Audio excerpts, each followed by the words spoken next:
Hello and welcome to episode 11. I'm aware that I'm a couple of days late, and is that what's been squeaking all the time in these episodes? Is it my chair? Every time I'm editing my videos together, I'll be watching and at some point I'll just hear this click and I'm thinking, what is causing that? Because it's a good microphone, it's obviously not camera because there's no audio coming through my camera, and there's nothing else in the room, nothing's doing anything. I'll be just... Anyway, I need some WD-40. Job number 1 this week. Job number 2 is birds. Birds, right? I'm going to start with the end of the week, which is this morning, and I'm going to rewind and I'm going to go through the full week. So, this morning, okay, wake up bright and early, that's my plan, have a good day. No. So the waste pipe that goes out the toilet connects to the pipe outside, and for some reason it goes up to the roof or whatever. And for some reason, birds like to stand on it, stand on top of this pipe and just peck it in the morning. Just through my roof. Every morning. 6:30 a.m, 7 a.m, 5 a.m, whenever. It's annoying. And I love birds, I love nature, I love all this kind of stuff, but you know when they're just winding you up, like, relentlessly? Oh! Anyway, so at first, I just thought they were climbing up on that roof, because there's quite a bit of moss on the roof.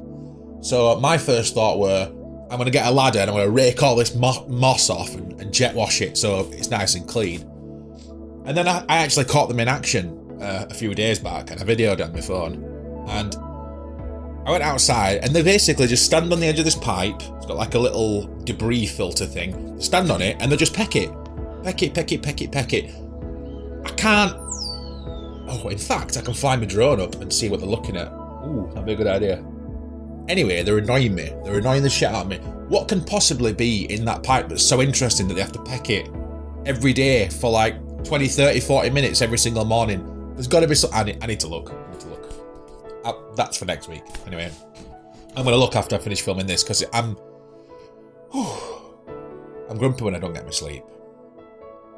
So, yes. Anyway, it's Monday morning and I'm very sleepy. So, yes. Anyway, we'll rewind. So, I've got this weekend that's just gone to cover, and the entire week before that. I'm a couple of days late uploading this video, so I apologise. I've had a busy few days, but not exactly busy like I've been working busy, but more like I've had plans and social things. So we'll go back to last weekend, just after I finished recording episode 10. I decided to have a bit of a blowout. I ate a lot of shit food, I had a lot of beer, and it was a bit of a full-on session weekend. And when I woke up Monday morning, I just laid in bed and I was like, I've got to give over now. I've really got to stop this. It's just not good. I'm eating so much shite, drinking so much shite all the time, and I'm kind of like stuck in a loop of feeling shite, drinking because I feel shite, eating because I'm pissed, and then waking up the next morning feeling even worse. And it's just a big triangle of not goodness. Anyway, so I wake up Monday, determined, right? Eat better food. If I'm gonna drink on a weekend, save it for Saturday. Friday at a push, but I'd rather be sat, or even not at all. Wait until you've got an event and do that. Feel generally healthier, because booze is such a depressant, and I'm already mental as it is, and I just don't need it in my life. Oh, but it's a shame because my job is in craft beer, and I love craft beer. It's my favourite hobby. I collect the labels. I've got like thousands of labels, but I collect the experience of trying them, reviewing them, rating them, and all this kind of stuff. And it's just, I like to do it. It's like an adult version of Pokemon. I enjoy it, and without that, I don't really have much. it's sad to say, because obviously I've got games, you know, family and things like that. That's not what I mean. The thing that I do that's mine, that I chase and I, you know, it's exciting. I don't want to stop. I wish I could do it and not feel like shit. I have to tone it all down, and if I can look forward to things and have blowouts every few weeks or whatever with friends, events, things like that, as opposed to coming home and having one every day or every couple of days or having a few every, you know, it's not good. It's not good. So yes, eat better, drink less, get fitter, hopefully, lose some timber, just generally have a better life. So I make the decision on Monday. It's happening. This week, it's happening. I'm had enough. So Monday, really good day. You know, I'm eating better. This comes after a weekend of working longer shifts because the shop owner has COVID. So I'd done Friday, Saturday, longer hours and stuff. I were really shattered. And then Monday rolls by and it's like, right, I'll basically be covering every single day in the shop until he's better and he comes back to work, and then things can resume. So there's me working in I'm basically torturing myself because I'm like, right, you are not drinking through the week. You are not drinking craft beer. You are not doing anything that you enjoy. Shut up, get on with it.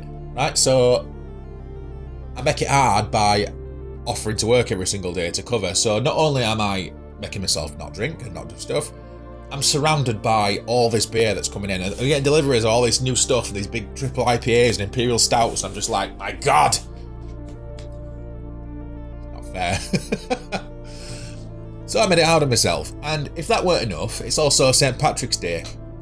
And I like a good skinful on St. Patrick's Day. It's the only day of the year that I really drink Guinness, because I think it's a bit weak and plain and thin and watery, but I've done that every year for about 15 years. I've gone and had a skinful of Guinness with my pals. And so I skipped it this year. I was like, no, it's right. So I went Monday and Tuesday without having a single beverage. And, you know, it is what it is. And I was going most of the day on Wednesday, and I was chilled, I was feeling good, I was eating better, I was doing all this stuff. Some friends I'd not seen in a while just said they want to come and meet up, and we met, and we had like a bit of a lock-in at the shop. It weren't really lock-in because it was like during opening hours, but they all came, and it was like, okay, beers. Right, so beers, and then I caved,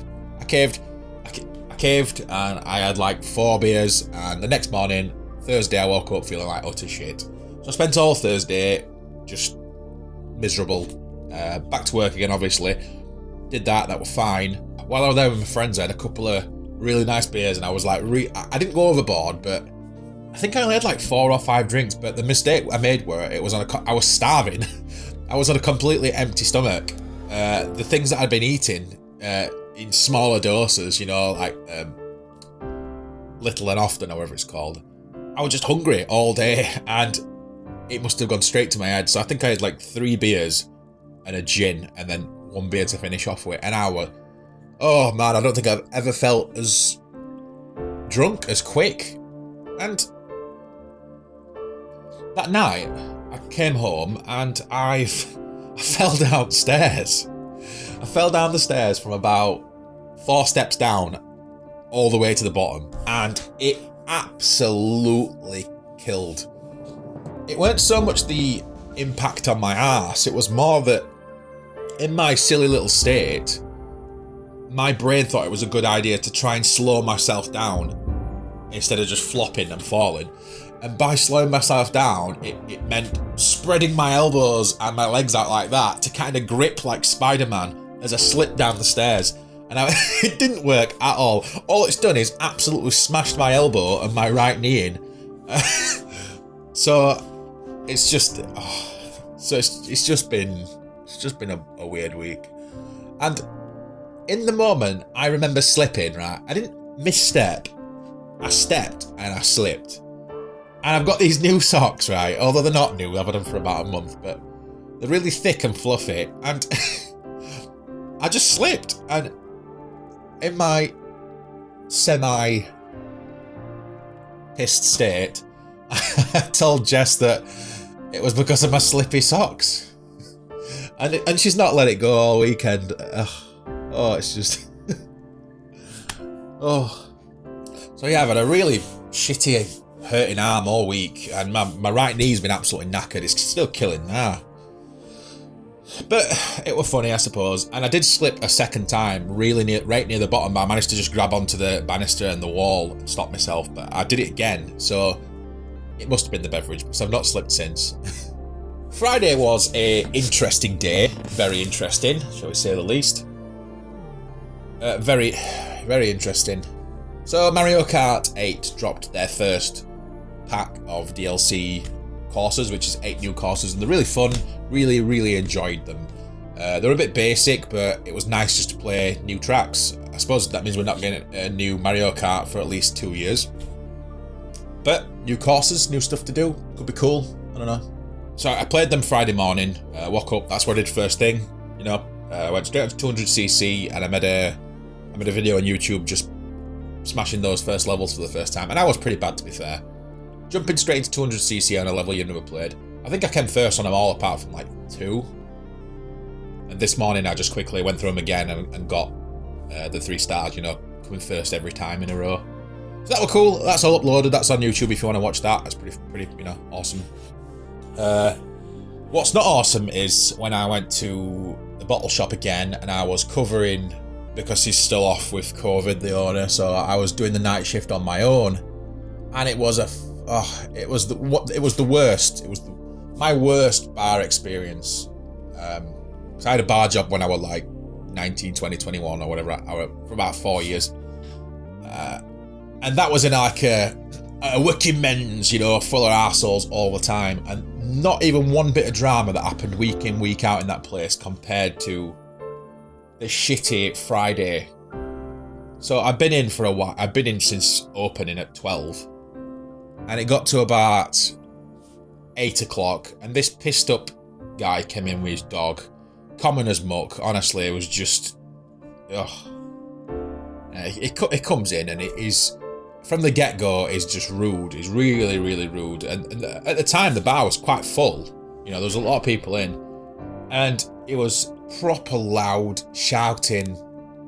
It was like insulting customers. And it was like, to me and the other 2 guys that were sat with me at the bar, it was a man on a mission, and it was definitely something wrong with him. It weren't just drunk. It was like on the edge all the time, and like none of us knew really how to handle it.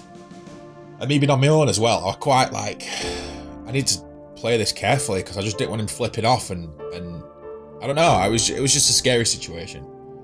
And this guy, it was like the longer he was in, he was talking about how he's barred from every other pub in town because of how he is and stuff like that. People got a vendetta against him. So I'm just thinking, God, this is not going to end. Over the course of an hour, his dog's running around like an idiot, chewing shit up.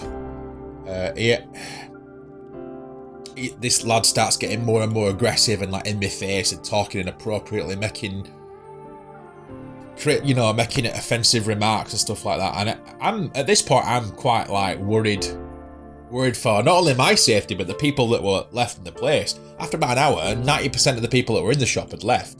It was just us 3, and it was horrible. And then one point where he like punched the bar out of anger, and I kept just trying to talk to him and calm him down and just like get him to chat about. Turned out he's going through a really messy divorce, you know, stuff with his kids and things like that, and he's, you know, it was a wicked man. He's not like pure scum. Like he does like a 9-5 working in factories and stuff like that. He's a proper like hands-on bloke, and he's just going through a really shit time. And it was absolutely slaughtered. And in hindsight, when I look back, I should have just said, "No, mate, you can't come in." But I always try to like look at the best in people and try and help. And I regret it so much. I had this knot in my stomach the entire time, and I'm thinking, this is just not worth it. And I think I'm just gonna quit. I'm gonna lock up and just go home and think this is just not worth it, because it's not worth it. It's not worth it. I felt horrible, and this dickhead, it was getting worse and worse all night, and he started accusing me like stealing from him and screwing him and trying to nick his money.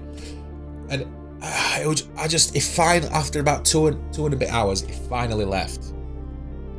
And I was just laid there thinking, God, I don't want to do this. I just feel, you know, it's a really good job when it's good, but when people are just like that, it's going to happen from time to time. You know, we've had a couple of bad weeks where people have been in their knobheads, but it weren't just dealing with an arsehole, it were quite scary.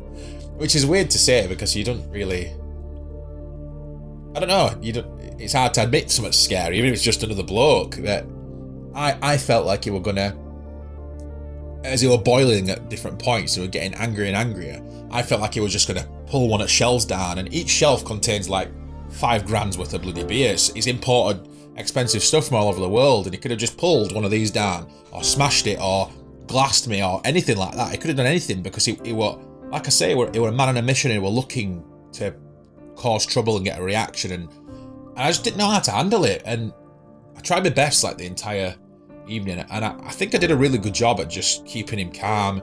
Every time he tried to snap, I tried to just handle it how I think, if I were that guy in that state, what would I want to hear? And I don't know, I managed to keep him level most of the time, but I kept getting closer and closer to flying off the handle, and eventually it did leave because he was dying for a cig, and he'd left his backer at home apparently. And after he went, about half an hour later, he burst back through the door, and he was crying his eyes out, and he was like, you've stole my backer! I'm outside crying my eyes out because of you. How could you do this to me? You know, and I'm looking at him and I'm like, you told me the second you walked in that you'd lost your backer or you'd left it at home. Why are you coming in accusing? And he was just trying to cause something. This poor little dog was following him around. I'm thinking, this is just shit. It's just shit. So I had about 20 minutes to go until 10 o'clock, and I just thought, usually I'd stay while 11:30, you know, and I just thought, screw it. I'm shutting at 10 and I'm going home. I'm going to lay with my missus and just contemplate what the fuck I'm going to do in the future.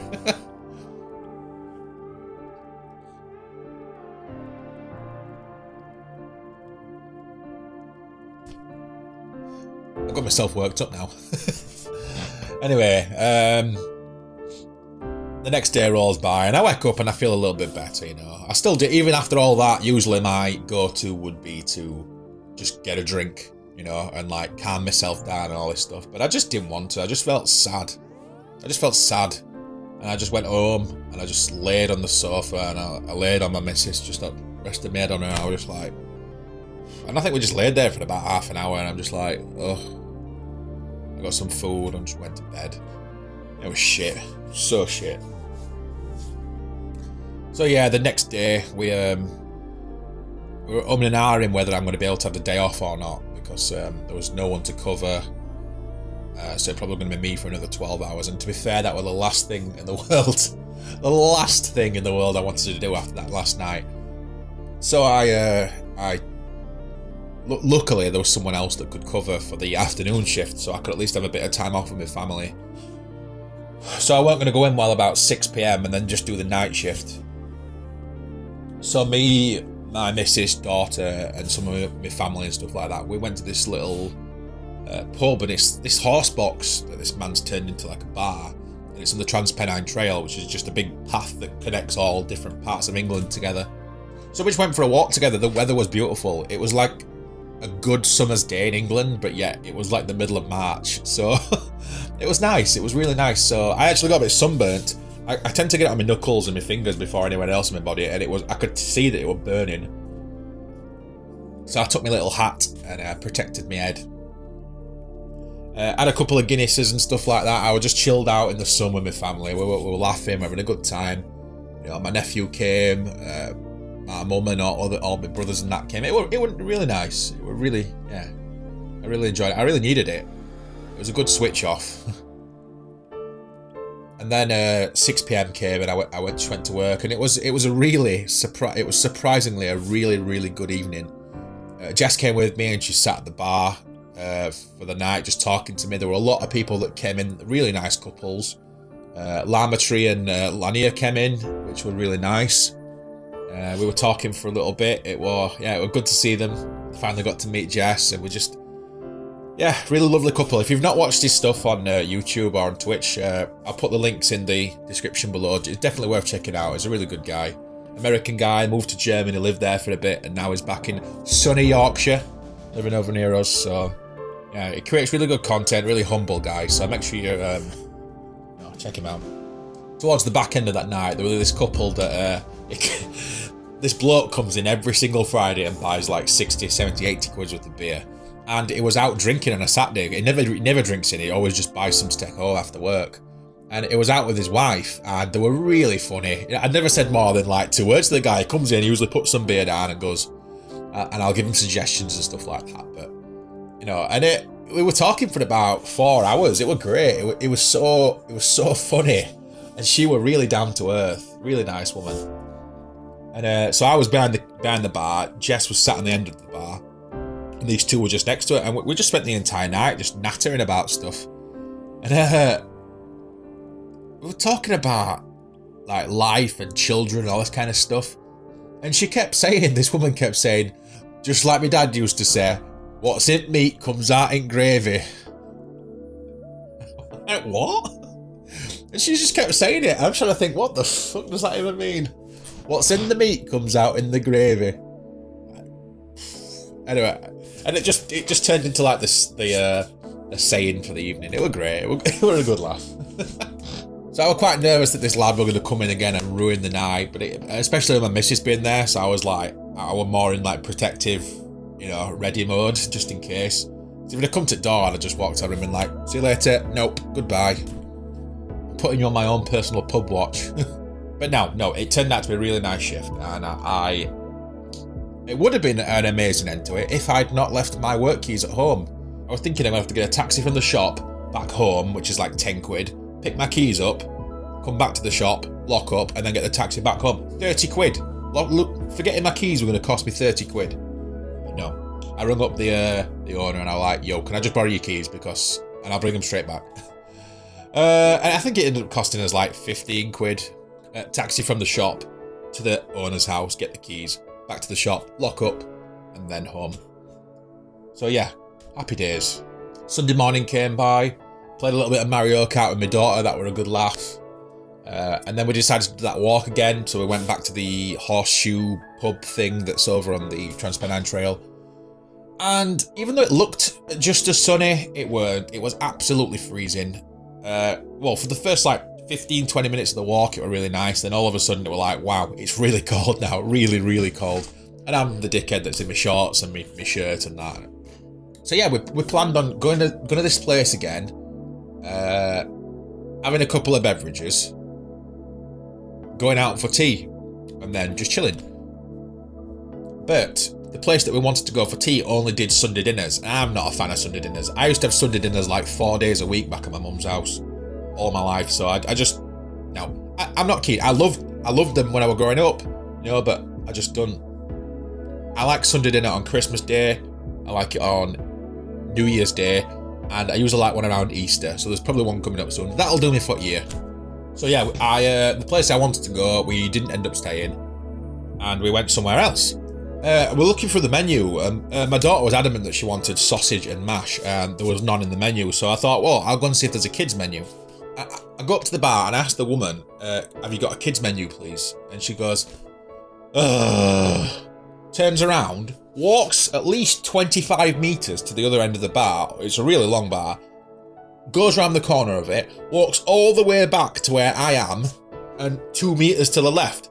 Picks up a children's menu, walks back, all the way back down to the bar, turns around, back to the other side, and comes back to me and hands it me. I was like, I didn't even say thank you, because I was just like, what are you doing? What are you doing? You could have just said they're there. I didn't see them. We were sat at the other end of the pub. What? Oh. If you don't want to be a nice person, if you don't want to be friendly and helpful, don't get a job which is customer facing. It's not difficult. Work somewhere else. Miserable people that are representing your entire dining experience. Not to sound like a snobby arsehole, I'm not. When you go somewhere like that, you should speak to people better. It's just common sense. How did those people get those jobs? Did they come to the interviews and like, yeah, I'm this, and really they're just thinking, I just want a job. Go work in Go work somewhere else, anywhere else. I don't give a shit. Just go away, woman. Shit, woman. So there was a platter, right? I didn't want a main. I didn't want a pie. I didn't want a burger like I normally get. I wanted a load of random bits of food and you can tell my eating better and drinking better lifestyle went right out the window, didn't it? So yeah, I wanted this platter of crispy strips, garlic mushrooms, garlic bread, these skewer things, all this different stuff, but it also came with breaded fish bites, and I'm not a fan of fish. I don't like fish. I've talked about it in the episode how much I just don't do fish. And I looked on the menu itself, and the price of the fish bites and the price of the deep fried brie were the same price, £5.29 I think it were. So I went over to the counter and I was like, yeah, can I get this platter please, but can you just swap me out the fish bites for the brie? And she was like, I'll go and ask. Alright, and she walks over, slowest like person ever into the kitchen, comes back, we ain't do it. Oh, okay then, no worries. I ordered my daughter's food, I ordered Jess's food, I looked through the menu again, and she's looking at me and I'm like, I genuinely don't want anything on this menu. I just wanted those. So I ended up getting steak and ale pie, and it weren't great at all. The mashed potatoes were the best part of the meal, and I'm not the biggest fan of potato anyway. So I was in a bit of a mood. So I ate this meal, it was shite. We went back home, and you know what, I can't remember. We didn't watch it last night, but we did watch it the other day. It was this new Netflix show called Is It Cake? And it's the cheesiest, shittiest, most overproduced bollocks program I've ever seen in my life. All they've done is stretch out what could easily be 4 minutes of content into 45 minutes. Oh my god, there's like 10 episodes. I just wanted to see some funny stuff that looks like cake, but it didn't. And it's just full of this over hyperactive, idiotic presenter who's making these shitty banter jokes all the time. 9 contestants that all look and sound and are just so annoying. Anyway, so I turned it off. Yeah, that was stupid.